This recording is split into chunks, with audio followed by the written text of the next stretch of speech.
Boa noite a todos. Que nós possamos então manter essa sintonia com o nosso Mestre Jesus, vivenciando com alegria esses momentos de paz e estudo, nesse ambiente acolhedor da nossa casa, onde nós vamos estudar juntos hoje a respeito das leis de Deus, leis que regem as nossas vidas, estejamos nós encarnados ou desencarnados. E por isso é do nosso máximo interesse conhecer, compreender e agir de conformidade com essas leis para garantir, desde já, a nossa ascensão mais rápida rumo à felicidade e à perfeição que todos nós almejamos. Hoje nós vamos estudar juntos a Lei de Igualdade, que foi um tema apresentado pelo codificador no Livro dos Espíritos, no 9º capítulo da 3ª parte desse Livro dos Espíritos. A Lei de Igualdade é a 8ª das 10 leis estudadas por Kardec nessa 3ª parte do Livro dos Espíritos. Mas antes de abordarmos diretamente o tema Lei de Igualdade, nós vamos relembrar as palavras de nosso Mestre Jesus registradas no Evangelho pelo evangelista Mateus lá no capítulo 25. Perto desse versículo que nós vamos analisar no capítulo 25, Jesus ele está comentando a respeito de uma situação futura, em que ele diz que os que fazem o bem serão recompensados por esse bem que estão fazendo, e aqueles que estão praticando o mal também vão receber de acordo com as suas obras. E no versículo 40, que nós destacamos, ele nos diz assim: em verdade vos digo que, quando o fizestes a um destes meus pequeninos irmãos, a mim o fizestes. E muitas vezes essa passagem e outras semelhantes a esta, nós utilizamos para poder estudar a humildade de Jesus, o ensinamento de humildade que Jesus nos traz. Mas hoje nós vamos focalizá-la sob o ponto de vista da igualdade, já que Jesus se coloca no mesmo nível dos seus pequeninos irmãos, que nada mais são do que nós mesmos. E aí nós perguntamos, nós sabemos que Jesus é mais evoluído que nós, então que igualdade é essa que ele veio nos propor? Em que nós somos iguais e em que nós somos diferentes? Então são essas as questões que nós vamos estudar juntos na noite de hoje, seguindo o roteiro proposto por Allan Kardec nesse capítulo 9 da 3ª parte do Livro dos Espíritos. Aqui então nós temos o resumo do que é tratado nesse capítulo.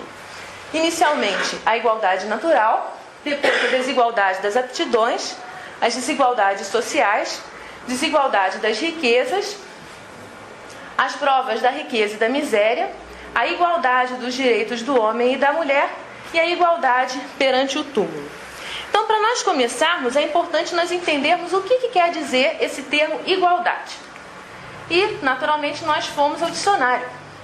E lá encontramos a seguinte definição: igualdade é a qualidade daquilo que é igual, uniformidade. Porém, o termo igualdade, ele traz para nós dois conceitos que são semelhantes, mas um pouquinho diferentes. E é importante que nós entendamos esses dois conceitos. O primeiro deles é relacionado à identidade, ser idêntico. E nós podemos exemplificar aqui com 2 livros dos Espíritos. Podemos dizer que eles são idênticos, porque eles têm o mesmo número de páginas, o mesmo conteúdo, e nesse sentido, eles são iguais. Mas há um segundo conceito de igualdade relacionado à equivalência, à semelhança. E aí nós podemos exemplificar com uma equação que nós aprendemos lá na escola há muito tempo. Essa, 1 mais 1 é igual a 2. Se nós formos bem rigorosos, nós vamos ver que do lado esquerdo do sinal de igual, nós temos 2 algarismos e um sinal de adição.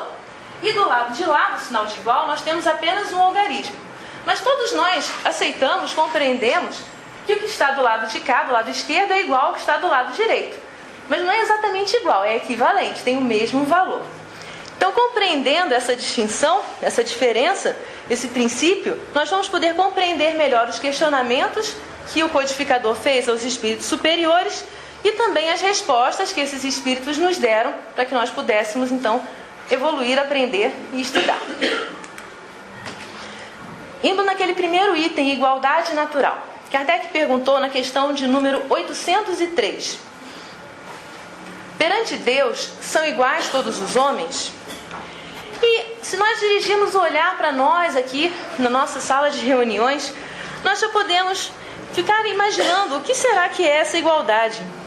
Nós observamos diferenças aqui entre nós. Cada um de nós é único. Nenhum de nós é igual, seja em relação ao corpo físico, quanto mais em relação à nossa essência, espíritos imortais que todos nós somos. Ainda mesmo que estivéssemos aqui, dois gêmeos daqueles iguaizinhos, que nós chamamos dos gênios univitelinos, mesmo eles que têm o corpo idêntico, igual, eles não são idênticos em si, porque há diferenças de temperamento, de atitudes, de gostos, o que é natural, já que apesar do corpo físico idêntico, ali estão reencarnados espíritos diferentes, que vão apresentar essas diferenças. Então, se nós observamos tantas diferenças entre nós, a que igualdade é essa que Kardec está se referindo? Então, se a gente for pensar apenas do ponto de vista material e considerando apenas a nossa encarnação atual, há duas situações na vida de todos nós em que todos nós somos iguais. E nós podemos lembrar que situações são essas: a do nosso nascimento, quando nós reencarnamos, e a da nossa desencarnação, quando nós voltamos ao plano espiritual, deixando aqui no plano material o nosso corpo físico. Naturalmente que o processo de reencarnação e o processo de desencarnação é único para cada um. Nós sabemos que existem processos, preparações para a encarnação que são muito demoradas, levam bastante tempo. Há outras que seguem o automatismo da lei, são muito mais rápidas. Assim também há processos de desencarnação que são bem demorados e há outros que são muito mais rápidos. Porém, nós observamos que todos nós, sem exceção, encarnamos, todos nós, sem exceção, vamos desencarnar. Agora, se a gente for considerar do ponto de vista espiritual, da vida espiritual, que é a nossa vida verdadeira, sabemos que a passagem aqui na Terra, enquanto estamos encarnados, é apenas uma passagem extremamente importante que devemos valorizar, mas apenas uma passagem, um segundo na nossa vida de espíritos. Todos nós, sem exceção, fomos criados por Deus, somos filhos de Deus. E esse é mais um ponto de igualdade entre nós. Mas ainda conforme nos estudos anteriores desse capítulo, nessa mesma obra, o Livro dos Espíritos, nós vimos que nós fomos criados simples e ignorantes, isso é, sem saber. Então todos nós, criados por Deus, simples e ignorantes, sem exceção, inclusive o nosso Mestre Jesus. E com isso nós pensamos, vamos refletindo, que não há seres privilegiados na criação divina, já que todos os homens são iguais perante Deus. Então aquela ideia de que existiriam seres que foram criados perfeitos para contemplar Deus e viver no céu, seres assim chamados de anjos, ela não está correta, ela não está de acordo com o que nós estamos aprendendo com essa lei de igualdade. Mas isso quer dizer que não existem anjos? Claro que não, nós já tivemos oportunidade de estudarmos aqui. É importante que nós primeiro definamos o conceito de anjo. São aqueles espíritos puros, elevados, felizes, livres de vícios, plenos de virtudes. Claro que existem seres assim. E nós conhecemos aquele mais perfeito que veio à Terra, que é o nosso Mestre Jesus. Então nós sabemos que existem esses anjos. E como sabemos que também há igualdade na criação, que eles não foram criados perfeitos, a pergunta que se segue é como é que eles chegaram nessa condição de espíritos puros? O que eles fizeram? Ou o que aconteceu com eles para que eles chegassem nessa condição? E aí nós vimos que o que eles fizeram foram reencarnar, passar pelo processo da encarnação, de várias encarnações, e nesse processo, nas encarnações, eles foram aprendendo, evoluindo, se depurando, utilizando da melhor maneira o seu livre-arbítrio e assim chegaram à condição de espíritos puros. E esse mesmo processo está acontecendo conosco agora, também para todos nós, sem exceção, segundo essa lei de igualdade. Resumindo então tudo aquilo que nós conversamos nesse pequeno quadro, do ponto de vista material, em que nós somos iguais? O nosso nascimento, todos nós encarnamos, e a nossa morte nessa desencarnação, já que todo mundo volta ao plano espiritual. E do ponto de vista espiritual, todos nós temos a mesma origem, somos filhos de Deus, todos nós temos o mesmo fim, uma meta a atingir, que é a perfeição, e todos nós estamos passando pelo mesmo processo, ou seja, através das reencarnações, do uso do nosso livre-arbítrio, nós vamos aprendendo e nos aprimorando para chegar a essa condição de espíritos perfeitos. Ainda sobre essa igualdade natural, Allan Kardec faz um comentário a essa resposta que os espíritos deram na questão de número 813. E aqui nós abreviamos, aqui na última linha, LE vai ser o que nós vamos utilizar para dizer Livro dos Espíritos. Kardec então diz assim: todos os homens estão submetidos às mesmas leis da natureza. Todos nascem igualmente fracos, acham-se sujeitos às mesmas dores, e o corpo do rico se destrói como o corpo do pobre. Deus a nenhum homem concedeu superioridade natural, nem pelo seu nascimento, nem pela morte. Todos, aos seus olhos, são iguais. E aí nós vemos que a sabedoria popular também reflete esse conhecimento quando diz para nós que o sol nasce para todos, né? Todos têm essas oportunidades. Nós trouxemos essa imagem para nos referir a essa mensagem, né, de que o sol nasce para todos. E aí nós podemos refletir que o sol está nascendo para todos, todos os dias no horizonte, com essa infinita beleza que nós vemos, patenteando o amor de Deus por todos nós. Mas o que nós vamos fazer com esse tempo de luz que nos é concedido a cada dia? O que nós vamos fazer dessas 24 horas? Aí corre por conta de cada um. É uma responsabilidade pessoal e intransferível. O que nós vamos fazer desse tempo que nos é concedido? E é a partir dessa possibilidade que Deus nos oferece, a cada um de nós, do uso do nosso livre-arbítrio, o exercício da nossa capacidade de escolha, que vão começar as desigualdades, as diferenças. E quais as desigualdades que nós observamos? Kardec aponta, então, as desigualdades das aptidões, as desigualdades sociais e as desigualdades das riquezas. E nós vamos estudar cada uma delas agora com mais detalhe, seguindo as questões do Livro dos Espíritos nesse capítulo. Começando então pela desigualdade das aptidões. O que quer dizer aptidão? Vamos de novo ao dicionário. É a qualidade de apto, capacidade, disposição, tendência. E nós observamos que mesmo dentro de casa, as aptidões são diferentes. Cada um de nós tem determinadas aptidões, qualidades. Então, alguns gostam mais de fazer arrumação da casa, outros gostam mais de fazer organização, outros preferem preparar os alimentos. E assim, alguns são mais falantes, outros são mais introspectivos. Nós vamos observando aptidões diferentes. E Kardec então perguntou, na questão 804, por que Deus não outorgou, ou seja, concedeu, deu por direito, as mesmas aptidões a todos os homens? E os espíritos superiores nos responderam assim: Deus criou iguais todos os espíritos, mas cada um destes vive há mais ou menos tempo e, consequentemente, tem feito maior ou menor soma de aquisições. A diferença entre eles está na diversidade dos graus da experiência alcançada e da vontade com que obram, vontade que é o livre-arbítrio. Daí o se aperfeiçoarem uns mais rapidamente do que outros, o que lhes dá aptidões diversas. É aquilo que nós fazemos com as nossas 24 horas diariamente.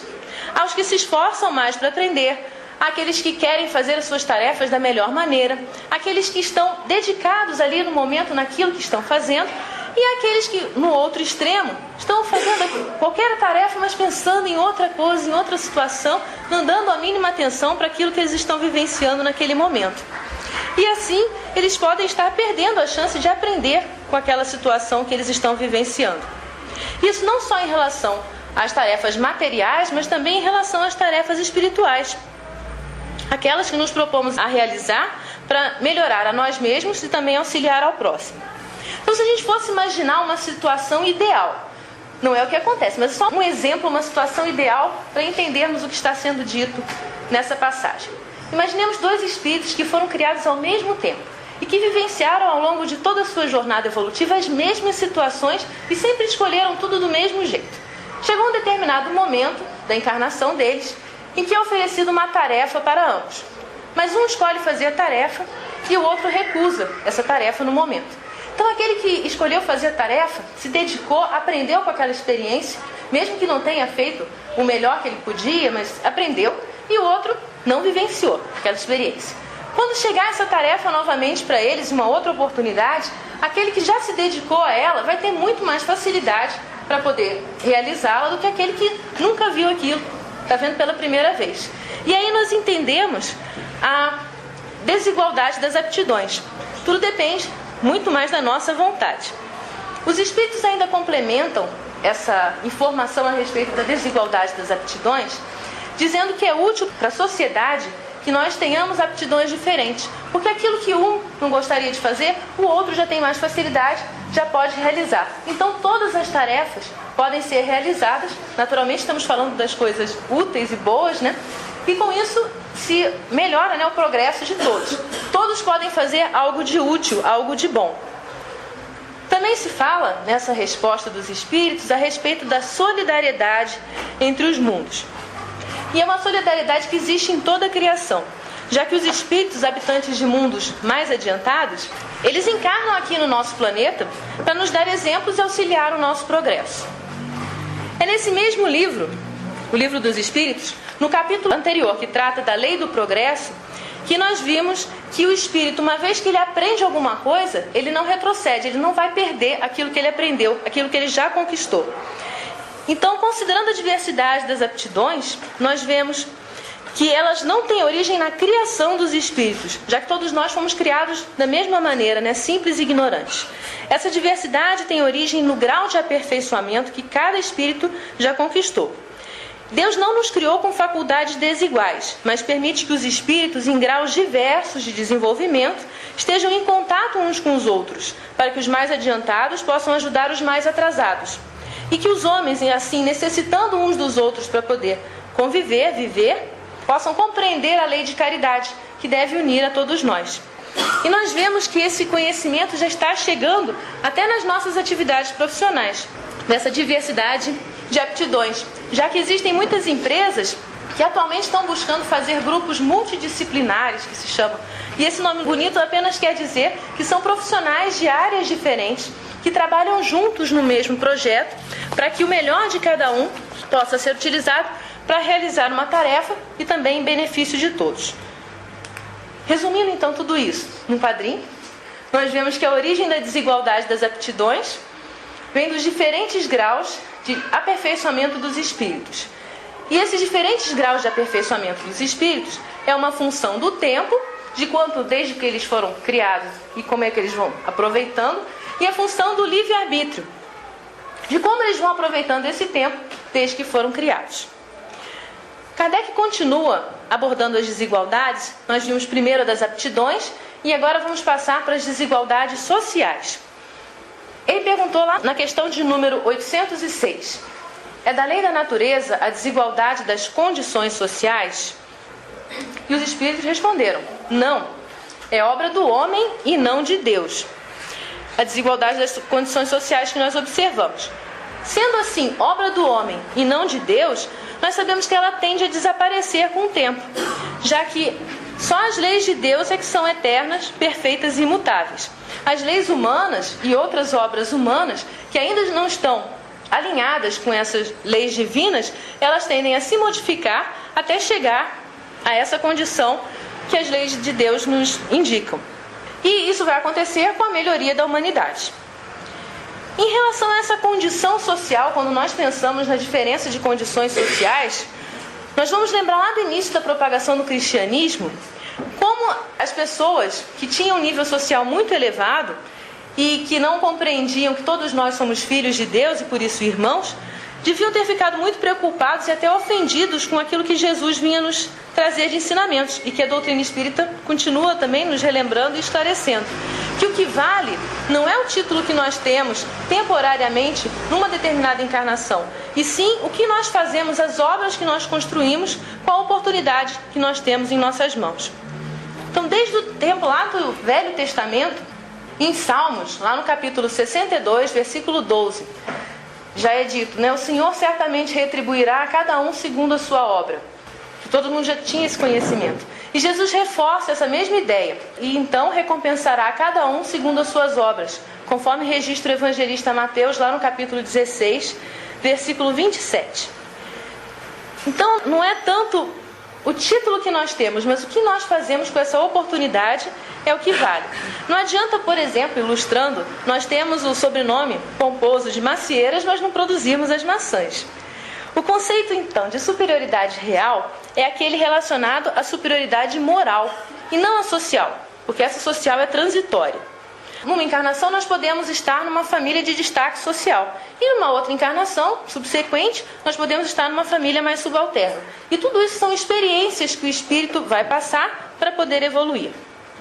Agora, se nós imaginamos que hoje em dia esses conhecimentos a respeito da lei de igualdade, de que a condição social é apenas uma ferramenta, um instrumento para que nós possamos evoluir, possa causar abalos no orgulho de alguns, imaginemos na época de Jesus o abalo que isso não causou, né? Nesse sentido, nós lembramos de uma parábola em que Jesus destaca essa situação, que é a parábola do bom samaritano, registrada por Lucas, lá no capítulo 10, nos versículos de 30 a 37. Então, em linhas gerais, o que diz essa parábola? Que uma pessoa tinha sido ferida e precisava de ajuda. E Jesus destaca dois personagens de grande posição social naquela sociedade da época, que é o sacerdote e o levita. E eles, com todas as condições que tinham, viram a pessoa ali machucada e resolveram não auxiliar. Escolheram, através do seu livre-arbítrio, não fazer nada em relação àquele irmão. E ele destaca, então, outro personagem nessa história, que é o samaritano, aí chamado de bom, que naquela sociedade era uma pessoa muito mal vista, mal considerada. Mas foi aquele que, olhando aquele irmão em situação de dificuldade, se dedicou ao máximo, entregou, seja o que ele tinha de recursos materiais, financeiros, e a sua dedicação ajudando a cuidar das feridas, para que aquele irmão fosse bem cuidado. E Jesus, então, ao final dessa parábola, pergunta quem agiu da melhor maneira, de conformidade com a lei de Deus, e todos aqueles que estavam tentando o mestre naquela hora foram unânimes em dizer que quem agiu bem foi o samaritano. E veja, ele fez com que aquele, nesse exemplo da parábola, que era o mal visto na sociedade, aquele que tinha condição social inferior, fosse valorizado, não pela condição que ele tinha em si, mas pelo que ele fez, pelas suas obras. E é isso também que nos destaca, nos chama a atenção.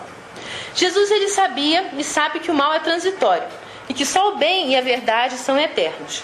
O egoísmo e o orgulho humano é que são responsáveis por ainda existir essas desigualdades sociais. E vão desaparecer com o melhoramento e com o progresso da humanidade. Quanto mais nós formos combatendo o egoísmo e o orgulho, substituindo por caridade, por humildade, nós vamos então fazer com que desapareçam essas desigualdades sociais. Pouco a pouco nós vamos caminhando para essa realidade, enxergando no outro, independente da sua condição social, um irmão nosso, um igual, um filho de Deus como nós, em marcha evolutiva como nós, e por isso merecedor do melhor tratamento que nós possamos dispensar a um irmão. Os Espíritos Superiores respondem a Kardec, no Livro dos Espíritos, 806A. Eles dizem assim: desaparecerá, e eles estão se referindo à desigualdade das condições sociais, quando o egoísmo e o orgulho deixarem de predominar. Restará apenas a desigualdade do merecimento. É novamente Jesus que nos ensina, lembrando aquele versículo que nós colocamos lá no início do estudo. Quando o fizestes a um desses meus pequeninos irmãos, a mim o fizestes. Nós fizemos mais um quadrinho resumindo as desigualdades sociais. Então, a origem delas, o orgulho e o egoísmo. E como é que ele vai desaparecer? Vai tender a desaparecer com o progresso da humanidade, quando nós substituirmos o orgulho e o egoísmo pela humildade e pela caridade. Kardec, então, vai começar a perguntar a respeito das desigualdades das riquezas. Na questão de número 808, Kardec propõe a seguinte pergunta: a desigualdade das riquezas não se originará das faculdades, em virtude da qual uns dispõem de mais meios de adquirir bens do que outros? E olha que interessante a resposta dos espíritos. Sim e não. Agora vamos analisar por quê. Por que sim e por que não? Sim, porque quando a gente vai considerar que um espírito já apresenta um desenvolvimento maior em determinada área, ou seja, é um excelente administrador, por exemplo, é claro que a chance dele angariar bens vai ser maior do que outro que está apenas começando nessa arte de administrar. Nada mais justo. Mas por que os espíritos responderam que não? Eles complementaram essa resposta, dizendo assim: da velhacaria, que quer dizer esperteza, e do roubo, que dizes? Perguntando, né? Significa que a desigualdade das riquezas, ela tem uma origem natural, que é aquela da desigualdade das faculdades. Quem já aprendeu mais vai poder então desempenhar melhor a sua tarefa e fazer jus a uma remuneração diferenciada. E qualquer um de nós, se a gente não se deixar envolver, pela inveja, ficamos felizes em ver reconhecidos os esforços daqueles que se dedicam e se destacam em suas atividades. Mas tem uma outra origem para a riqueza, e essa nada louvável, nem justificável, que é aquela adquirida através do roubo ou da enganação do semelhante. E quando nós falamos em riqueza, nós lembramos logo de dinheiro. E pensamos, será que o dinheiro é que vai fazer com que nós possamos agir de uma maneira incorreta? E vemos que não, que o dinheiro, como outras possibilidades que Deus nos dá, por exemplo, a visão, a fala, a audição, é apenas um instrumento que nós temos. Ele em si é neutro, não é nem bom nem mal. Nós é que vamos, através da nossa vontade, do nosso livre-arbítrio, dar um bom uso ou mau uso para esse dinheiro. E aí nós podemos pensar, essa parte da desigualdade das riquezas não tem nada a ver comigo no momento, porque eu não tenho essa plenitude de dinheiro, não sou rico, então não tem nada a ver comigo. Não é bem assim.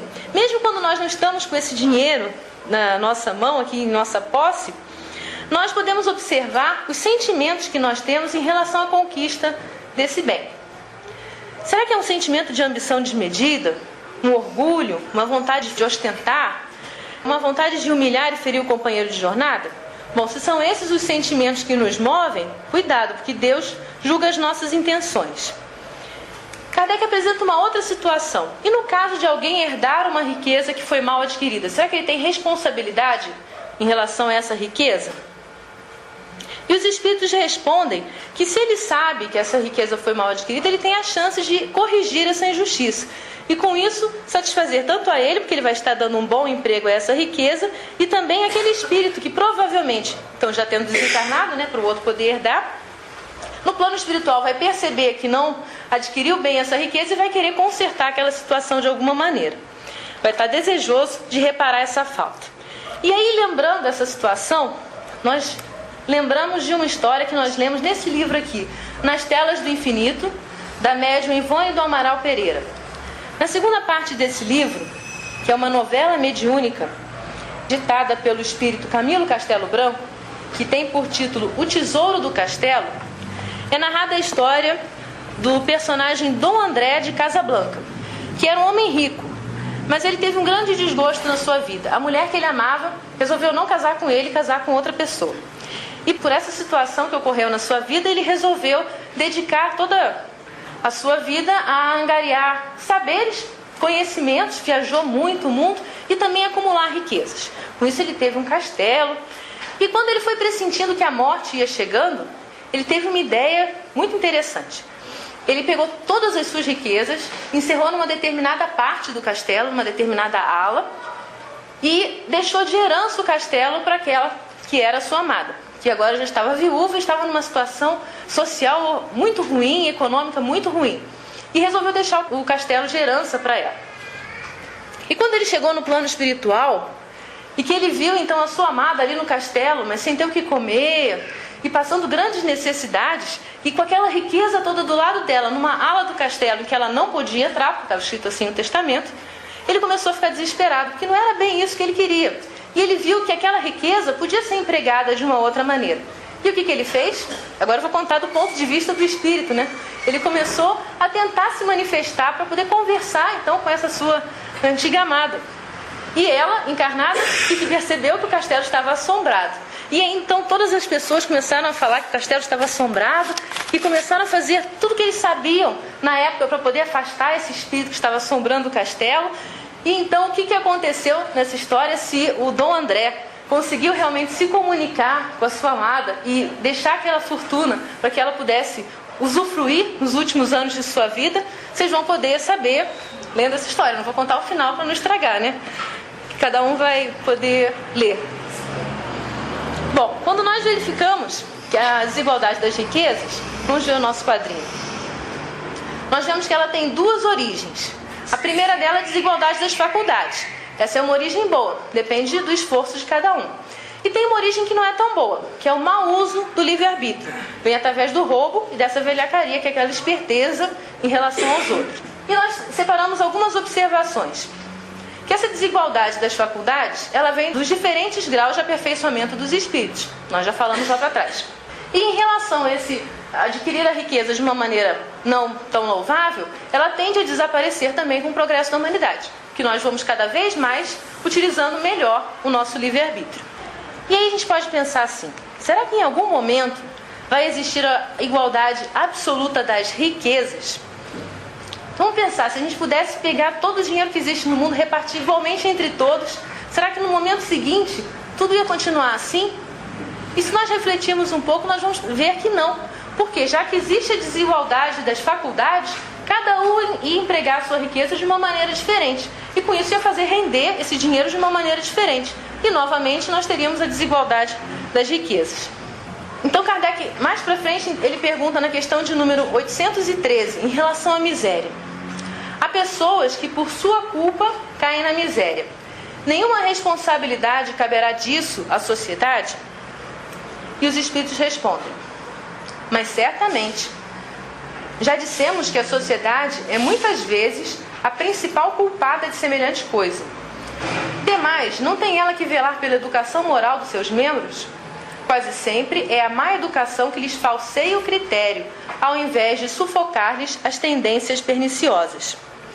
Nossa sociedade, aí nós estamos incluídos nela, não é alguém à parte, né? Somos nós também.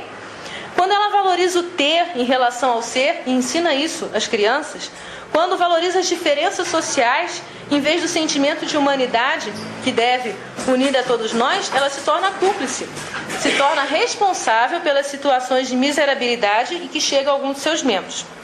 Cabe a ela, então, a sociedade também, a cada um de nós, agir de uma forma diferente.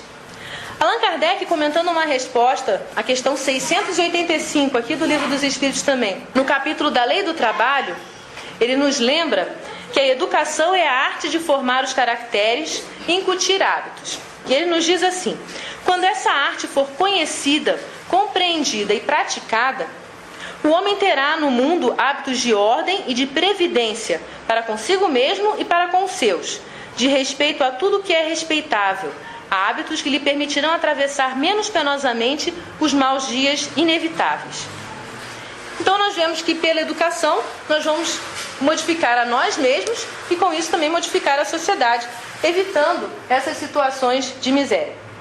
Bom, nós observamos que tanto a riqueza quanto a miséria são provas que o espírito vivencia, provas que nós vemos lá na resposta à questão 814, que são escolhidas pelos espíritos antes de reencarnar, e que muitas vezes eles sucumbem nessas provas. E a gente podia pensar o seguinte, que, mas a prova da miséria é muito pior que a prova da riqueza. A prova da riqueza deve ser muito fácil da gente passar, afinal vamos ter nossas vontades satisfeitas. E no plano espiritual não é bem essa a visão que nós temos. Cada uma tem a sua peculiaridade. A prova da miséria, ela provoca queixas contra a previdência. Já a riqueza incita a todos os excessos. Isso conforme a resposta que nós vemos lá na questão 815. Ora, o homem, quando está na prova da riqueza, ele não tem freios, não tem limites, não tem barreiras para o seu orgulho e para o seu egoísmo. Então, se ele já não dominou o orgulho e o egoísmo, ele vai utilizar aquele bem, o dinheiro, fazendo tudo aquilo que possa satisfazer só a si mesmo, sem pensar no próximo. Então, a possibilidade de falência moral é muito grande. Verificamos que quanto mais alta é a posição do homem no mundo, maiores são as obrigações que ele tem a cumprir. E por isso mais chances que ele tem de fazer o bem. E se ele deixar de fazer esse bem, já é um mal. A prova da miséria desenvolve em nós a resignação. Já na prova da riqueza, nós podemos desenvolver o domínio das paixões e o espírito de serviço ao semelhante. Lembrando o que Jesus nos disse, que aquele que quiser ser o maior no reino de Deus, que seja o servidor de todos. Então, aquele que tem a riqueza, está passando pela prova da riqueza, ele tem a possibilidade, pelo bom uso dessa riqueza, de gerar felicidade a muitos, de ser o real servidor de todos. Mas ele pode falhar se ele decidir ser o servidor apenas de si mesmo, alimentando as suas mais paixões. E a respeito dessas provas da riqueza e da miséria, nós lembramos que nesse livro, O Céu e o Inferno, há exemplos que podem enriquecer aqui esse nosso estudo. Lá na sua segunda parte, Allan Kardec relacionou aqui várias comunicações de espíritos em condições diversas. Então nós vemos que há mensagens de espíritos felizes, espíritos em condições medianas, espíritos sofredores, suicidas, criminosos arrependidos, espíritos endurecidos e expiações terrestres. E hoje nós separamos duas mensagens relacionadas a essas provas da riqueza e da miséria. A primeira delas é a da Condessa Paula. E conforme eu vou falando como foi a vida da Condessa Paula, vocês vão poder concluir em qual situação espiritual ela está. Se ela é um espírito feliz ou um espírito sofredor. Disse assim, conforme a narrativa do próprio livro, que ela era jovem, bela, rica, perfeito modelo de qualidades morais e intelectuais. Ela desencarnou com 36 anos de idade, isso no ano de 1851. E a narrativa que se faz a respeito dela é a seguinte: a sua beneficência era inesgotável, mas não era essa beneficência ostentosa à luz meridiana. E assim exercia caridade de coração, não por amor de vanglórias. Só Deus sabe quantas lágrimas ela enxugou, os desesperos que acalmou, pois tais virtudes só tinham por testemunha os infelizes que assistia. Satisfazendo plenamente as exigências de sua posição, sem a avareza ela o fazia, contudo com tal método, evitando desperdícios e superfluidades, que metade lhe bastava do que a outrem fora preciso para tanto. E assim encontrara meios de conciliar os seus deveres para com a sociedade e para com os infortúnios. Então, na posição social que ela estava, e ela precisava participar de vários encontros, situações que precisava se colocar, ela conseguia, mesmo vivenciando essas situações e tendo que se apresentar de uma maneira boa, guardar ainda metade daquele dinheiro que ela precisaria para aquela situação e poder dedicar esse dinheiro para ajudar aqueles infelizes. Então, naturalmente, nós pensamos que um espírito que conseguiu fazer isso, organizar tão bem a sua vida, estava na condição de um espírito feliz. E ela então vai nos dizer, mais para frente nessa narrativa, no céu e o inferno: não foi sem luta que alcancei a posição que eu ocupo na vida espiritual. Então não foi, nada caiu do céu para ela. Ela teve que lutar, e nós vamos ver o que foi isso. E ficai certo de que a minha última existência, por mais meritória que porventura vos pareça, não era por si só e a tanto suficiente. Então ela chegou nessa condição de espírito feliz não foi só por causa da última encarnação, mas por tudo que ela já tinha feito em outras encarnações. E agora ela vai nos dizer o que foi que ela fez nas outras encarnações. Em várias existências passei por provas de trabalho e miséria, que voluntariamente havia escolhido para fortalecer e depurar o meu espírito. Dessas provas tive a dita, ou seja, a sorte de triunfar, vindo a faltar, no entanto, uma, porventura de todas a mais perigosa, a da fortuna e bem-estar materiais, um bem-estar sem sombra de desgosto. Nessa consistia o perigo, e antes de o tentar, eu quis sentir-me assaz, quer dizer, bastante forte para não sucumbir. Então vejam como foi a jornada evolutiva desse espírito. Ela sabia que, como todos nós, vai ter que passar pela prova da riqueza. Mas ela resolveu deixar essa prova da riqueza para um tempo depois que ela já tivesse passado várias vezes pelas provas do trabalho e da miséria, e com isso se tornasse forte o bastante, consciente o bastante, para quando chegasse nessa situação de riqueza, ela não pensar em si mesma, mas já pensar no semelhante e pensar no bem-estar dos outros.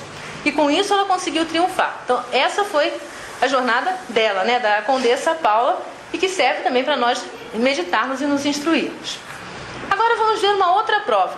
Nós vimos a prova da riqueza e agora nós vamos ver a prova da miséria. Nesse mesmo livro, Céu e Inferno, na segunda parte, destacamos o exemplo de Max, o mendigo, do capítulo das expiações terrestres, e vocês logo vão entender por quê. Então Max, ele conta, antes dele ter essa encarnação de Max, ele diz que há cerca de século e meio eu era um dos ricos e poderosos senhores dessa região. Ali, no caso, eles sabiam qual era. Porém, orgulhoso da minha nobreza. Ele então estava na prova da riqueza. A fortuna imensa, além de só me servir aos prazeres, mal chegava. Olha como ele empregava a riqueza. Para o jogo, para o deboche, para as orgias, que eram a única preocupação da minha vida. Então ele estava focado nisso. Ele passou então por grandes dificuldades no plano espiritual quando ele desencarnou. E como ele não semeou bem na sua jornada, apesar de não ter feito mal, ele estava só usando aquele dinheiro para ele também não fez o bem. Ele sofreu no plano espiritual, arrependeu-se, orou, estuda narrado aqui no livro, e pediu a Deus ajuda. E alguns anos depois ele conseguiu a chance de reencarnar, ali naquela região mesmo onde ele era o senhor das terras e de tudo. Mas ele reencarnou numa situação bem diferente. Ele era filho, então, de burgueses pobres, e ainda criança ele perdeu tanto o pai quanto a mãe, ficando só e desamparado no mundo. E aí ele nos conta assim: ganhei a vida como pude, ora como operário, ora como trabalhador do campo, mas sempre honestamente, porque já cria em Deus. Então aqui já mostra uma evolução desse espírito, que mesmo nessa situação difícil, ele estava voltado para viver uma vida honesta, não se deixou envolver por nada que o desviasse do bom caminho. Mas aos 40 anos, fiquei totalmente paralítico. Por isso que é uma expiação terrestre, né? Sendo-me preciso daí por diante mendigar por mais de 50 anos, por essas mesmas terras de que for o absoluto Senhor. Então imaginemos. Ele ainda continua. Ainda por uma acerba ironia do destino, apelidaram-me Senhor Conde. Mas nunca uma só queixa se me escapou dos lábios. E quando a Deus aprouve chamar-me, exaltei a sua glória por me haver sustentado com firmeza e resignação numa tão penosa prova, da qual hoje recebo a recompensa. Então com ele foi ao contrário. Ele primeiro passou pela prova da riqueza, mas faliu nessa prova. Depois então ele passou pela prova da miséria, mas nessa ele já estava mais preparado e conseguiu então passar bem por ela. Então, refletindo a respeito desses exemplos, nós podemos ponderar, respondendo para nós mesmos, não precisa ser para ninguém, se nós já estaríamos preparados para enfrentar essas provas, tanto da riqueza quanto da miséria. E então, por último, a igualdade dos direitos do homem e da mulher. Kardec também fez perguntas a respeito disso. Lá na questão de número 817. São iguais perante Deus o homem e a mulher e têm os mesmos direitos? E aí os espíritos responderam: não outorgou Deus a ambos a inteligência do bem e do mal e a faculdade de progredir? Os espíritos responderam com uma pergunta. E aí nós meditamos. Bom, se todos nós, sendo homens ou sendo mulheres, temos essa possibilidade de utilizar a nossa inteligência para distinguir o que é o bem e o que é o mal, e todos nós podemos progredir, então não há diferença entre os direitos de homem e mulher. Mas o interessante de observarmos nessa questão é quando ela foi feita, a situação em que ela foi feita. Lembrando que o Livro dos Espíritos ele teve a sua primeira edição publicada em 1857. E nós temos o registro na nossa sociedade aqui ocidental, na Declaração Universal dos Direitos Humanos na ONU, um documento que é reconhecido pela maioria das nações e que confirma então a igualdade dos direitos do homem e da mulher, quando ela diz: considerando que os povos das Nações Unidas reafirmaram na Carta sua fé nos direitos humanos fundamentais, na dignidade e no valor da pessoa humana e na igualdade dos direitos do homem e das mulheres. Então aí está o reconhecimento dessa igualdade. E isso aconteceu em 1948, ou seja, 91 anos depois que nós já temos isso dito lá no Livro dos Espíritos.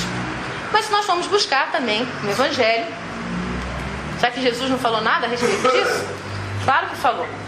Nós destacamos aqui a passagem registrada pelo evangelista João, no capítulo 8, versículo 7, em que a mulher adúltera naquela situação, ela foi ser apedrejada, né? Porque naquela sociedade, só a mulher era considerada culpada. O homem que estava adulterando com ela era deixado livre. Mas a mulher tinha que então pagar o preço de ter feito aquilo, e então ela ia ser apedrejada em praça pública. E nessa situação, os escribas convidam a Jesus procurando tentá-lo, para ver se ele ia contra a lei de Moisés que mandava apedrejar, ou se ele ia estar seguindo a lei do amor, que manda que a gente perdoe a todos e ajude a cada um de nós, né, a progredir. E Jesus então, com a sua sabedoria, nos respondeu: aquele que dentre vós está sem pecado, seja o primeiro a lhe atirar uma pedra. E com isso ele nos leva a refletir, não na nossa condição de homens ou mulheres, mas de espíritos. E como é que está a nossa situação? Será que nós temos ou não pecados ali? Seriam erros? Então ele leva a gente a refletir, não na nossa situação momentânea de estar encarnado como homem ou como mulher, mas como espíritos. Como nós estamos. Vendo que o que mais importante é essa nossa condição, independente da nossa roupagem física, masculina ou feminina. Já a igualdade de direitos de homem e mulher, proclamada há mais de 2000 anos. E a doutrina espírita, nessa condição de cristianismo redivivo, nos relembrando e explicando esses ensinamentos de Jesus, nos esclarece que o espírito ele pode reencarnar tanto como homem como mulher. O que vai nortear a nossa escolha são os objetivos que o espírito tem para aquela encarnação. Porque, apesar da gente ter a mesma igualdade de direitos, nós temos desigualdades de funções. já que a gente observa que os nossos corpos físicos são diferentes. Os dos homens apresentam uma compreensão mais forte, mais dedicada às tarefas que exijam mais força física, já as mulheres têm a organização física então preparada para possibilitar a reencarnação. Mas a gente lembra que os homens não precisam se sentir injustiçados porque não podem gerar, né? Porque quando necessário, para desenvolver as aptidões inerentes ao sexo feminino, eles poderão reencarnar como mulheres e vice-versa. Tudo dentro da naturalidade, sem sobressaltos, dentro do planejamento e evolução de cada um de nós, que nós traçamos com os nossos amigos espirituais antes de nós reencarnarmos. E quando nós observamos que ainda existe desigualdade de direitos entre homens e mulheres em alguns países, nós vemos que isso é fruto do abuso da força sobre a fraqueza. E que entre homens moralmente atrasados é a força que faz o direito. Porém, como a lei do progresso é também uma lei natural, e todos nós estamos submetidos a ela, é igual para todos, vai chegar um tempo em que essas nações também vão chegar a essa conclusão de que homens e mulheres têm os mesmos direitos.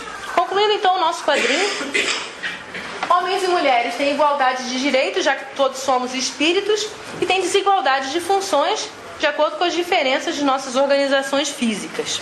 Concluindo então o estudo da lei de igualdade, nós agora retiramos uns trechos de um artigo de Allan Kardec publicado na Revista Espírita de janeiro de 1866 e que tem por título esse artigo uma pergunta: as mulheres têm alma? Claro que sim, né? Nós já sabemos que sim. E nós tiramos alguns trechos desse artigo para concluir tudo que nós conversamos hoje a respeito de lei de igualdade. A primeira parte diz assim: os espíritos progridem pelos trabalhos que realizam e pelas provas que devem sofrer, como o operário se aperfeiçoa em sua arte pelo trabalho que faz. Essas provas e esses trabalhos variam conforme a posição social. Devendo os espíritos progredir em tudo e adquirir todos os conhecimentos, cada um é chamado a concorrer aos diversos trabalhos e a sujeitar-se aos diferentes gêneros de provas. É por isso que, alternadamente, nascem ricos ou pobres, senhores ou servos, operários do pensamento ou da matéria. Então nós já tivemos a oportunidade de conversar a respeito dessas diferenças que nós observamos em nossa sociedade. Todas são oportunidades para o espírito progredir. Continuando então. É com o mesmo objetivo que os espíritos se encarnam nos diferentes sexos. Aquele que foi homem poderá renascer mulher, e aquele que foi mulher poderá nascer homem, a fim de realizar os deveres de cada uma dessas posições e sofrer-lhe as provas. E concluindo, assim se acha fundado sobre as próprias leis da natureza o princípio da igualdade, pois o grande da véspera pode ser o pequeno do dia seguinte e reciprocamente. Desse princípio decorre o da fraternidade, visto que em nossas relações sociais reencontramos antigos conhecimentos. E no infeliz que nos estende a mão pode encontrar-se um parente ou um amigo. Allan Kardec. E assim nós concluímos o estudo dessa noite, agradecendo a atenção de vocês, que possamos refletir, vivenciar essa lei de igualdade, relembrando sempre essas palavras de Jesus. Em verdade vos digo que quando fizestes a um desses meus pequeninos irmãos, a mim o fizestes. Aqui estão as referências do nosso estudo, para que a gente possa em casa fazer então uma releitura dessas questões, as de número 803 a 824, no Livro dos Espíritos, e nos instruirmos cada vez mais. Assim nós convidamos a todos a unirmos os nossos pensamentos agora, também serenando os nossos corações, e fazemos uma prece para agradecermos esses momentos. Querido Mestre Jesus, como é bom lembrarmos as Tuas palavras e cada vez mais compreendermos elas de uma maneira melhor, vendo que todas elas podem ser aplicadas no nosso dia a dia, na nossa vida, e que Tu falas diretamente para o coração de cada um de nós. Pedimos, Senhor, que estejas conosco em todos os momentos de nossa vida, desde quando acordamos até no momento em que vamos dormir e nos reencontraremos contigo no plano espiritual, para que possamos aprender, valorizar esses minutos que passamos na Terra, fazendo bem, aproveitando as oportunidades que nos são oferecidas, nos instruindo, nos melhorando e principalmente fazendo ao redor de nossos passos um ambiente de paz, de alegria, de saúde e de muito amor, como Tu nos ensinaste. Abençoa-nos hoje sempre e permita que possamos ficar na Tua paz. Que assim seja.